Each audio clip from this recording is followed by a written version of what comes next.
Hello friends, నేను ఈరోజు మీ ముందుకి క్యాప్సికమ్ గ్రేవీ కర్రీ తీసుకొచ్చాను. చాలా బాగుంటుంది. చపాతీలోకి, బగారా రైస్లోకి, నార్మల్ రైస్లోకి చాలా చాలా బాగుంటుంది. డెఫినెట్గా ట్రై చేయండి. సో ముందుగా మనం ఏం చేయాలంటే ఒక కడాయి తీసుకొని ధనియాలు వేయించుకోవాలి. ఆ ధనియాలు లైట్గా వేగంగానే కొన్ని పల్లీలు వేసుకోవాలి.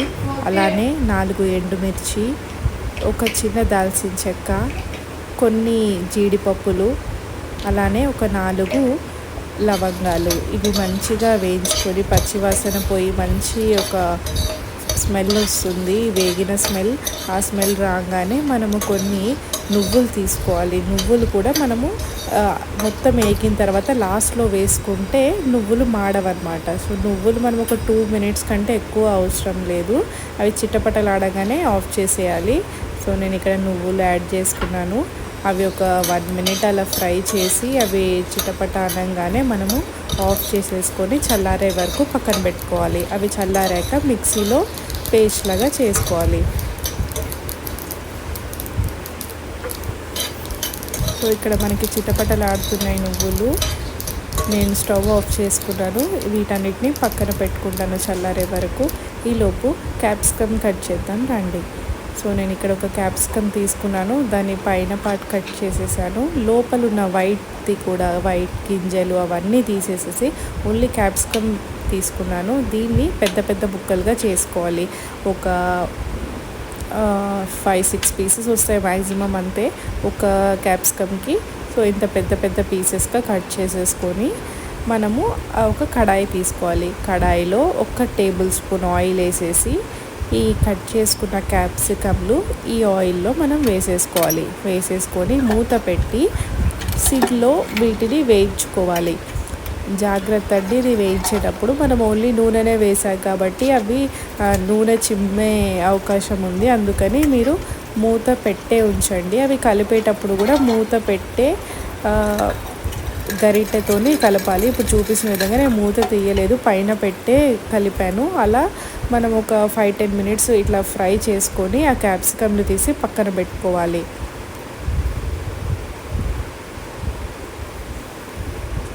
ఆ క్యాప్సికమ్లు పక్కన పెట్టుకున్న తర్వాత అదే కడాయిలో ఇంకొక టేబుల్ స్పూన్ ఆయిల్ వేసుకొని మనము కర్రీ స్టార్ట్ చేయొచ్చు.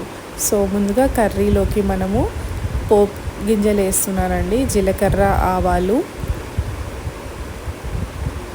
అవి కొంచెం వేగిన తర్వాత పచ్చిమిర్చి, ఆనియన్స్,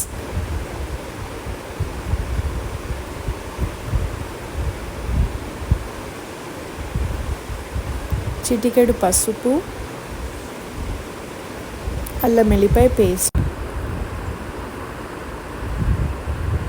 ఇవన్నీ మంచిగా వేయించుకోవాలి. పైన నూనె తేలే వరకు ఆనియన్స్, మిర్చి, అల్లం వెల్లిపాయ పేస్ట్ ఇవన్నీ పచ్చివాసన పోయే వరకు మనం మంచిగా వేయించాలి. సో దానికోసం కాసేపు మూత పెట్టి ఉంచుదాం. సో మనకి నూనె తేలుతున్నాయి, ఆనియన్స్ అన్నీ మంచిగా ఫ్రై అయ్యాయి.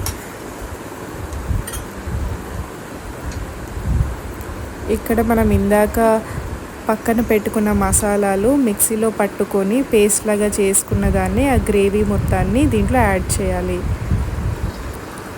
మిక్సీలో మిగిలిన దాంట్లో కొన్ని వాటర్ వేసేసి ఆ వాటర్ కూడా దీంట్లో వేసేసుకోవాలి.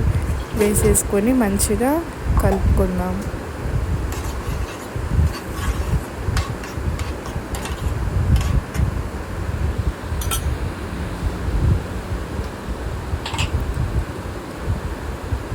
ఇప్పుడు దీంట్లో ఒక 1.5 స్పూన్ సాల్ట్, అలానే 1.5 స్పూన్ కారం కూడా వేసుకొని మంచిగా కలుపుకోవాలి.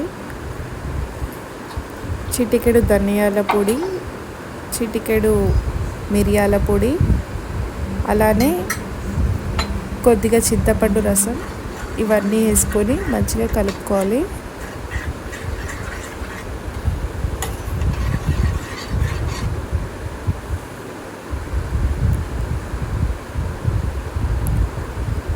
కాసేపు మూత పెట్టుకొని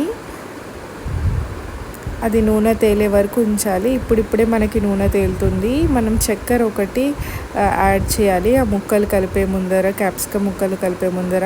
సో నేను ఇక్కడ చక్కెర వేసేసుకొని మళ్ళీ ఒకసారి కలిపేసి మూత పెడుతున్నాను. సో ఇక్కడ మంచిగా ఒక్క స్పూన్ చక్కెర వేసాను, ఎక్కువ వేయలేదు. మనకు ఆ ఒగరు టేస్ట్ ఉండకుండా ఉండడానికి వేసాను. ఇప్పుడు నేను క్యాప్సికమ్ ముక్కల్ని యాడ్ చేసుకుంటున్నాను. సో ఈ క్యాప్సికమ్ ముక్కలు ఇప్పుడు మనము గరిటెతోనే కట్ చేస్తే అవి కట్ అవ్వవు. అదే ఉడికిన తర్వాత చూస్తే మనకి మంచిగా కట్ అయిపోయి పీసెస్ వస్తాయి, నంచుకోవడానికి బాగుంటుంది. సో నేను మీకు ఉడికిన తర్వాత చూపిస్తాను ఎలా వస్తుందో. ఇప్పుడైతే మూత పెట్టేద్దాం. ఒక 2 మినిట్స్ అలా ఉడికించుకోవాలి దీన్ని.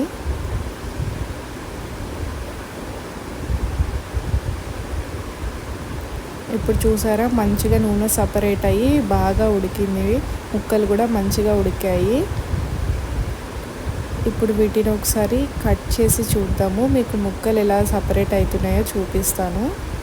చూడండి ఇప్పుడు కట్ చేస్తే అది 2 ముక్కలుగా వచ్చింది, ఇందాక రాలేదు. సో బాగా ఉడికిందని అర్థము. అంతేనండి, క్యాప్సికమ్ గ్రేవీ కర్రీ చూసారా చాలా యమ్మీగా ఉంది చూడడానికే. సో దీన్ని మనము కొంచెం కొత్తిమీర వేసుకొని గార్నిష్ చేసుకొని సర్వింగ్ బౌల్లోకి షిఫ్ట్ చేసేసుకోవచ్చు. ఇది చపాతీలోకి, రైస్లోకి చాలా బాగుంటుంది. బగారా రైస్లోకి ఎవరైనా చుట్టాలు వచ్చినప్పుడు చేసుకోవడానికి కూడా చాలా బాగుంటుంది. మన ఇంట్లో ఏం కూరగాయలు లేనప్పుడు ఓన్లీ క్యాప్సికమే ఉంటే కూడా ఇది చేసేసుకోవచ్చు. సో డెఫినెట్గా మీరు ట్రై చేసి ఎలా ఉందో కమెంట్ సెక్షన్లో నాకు చెప్పండి. Please subscribe to my channel and also like and share. Thank you.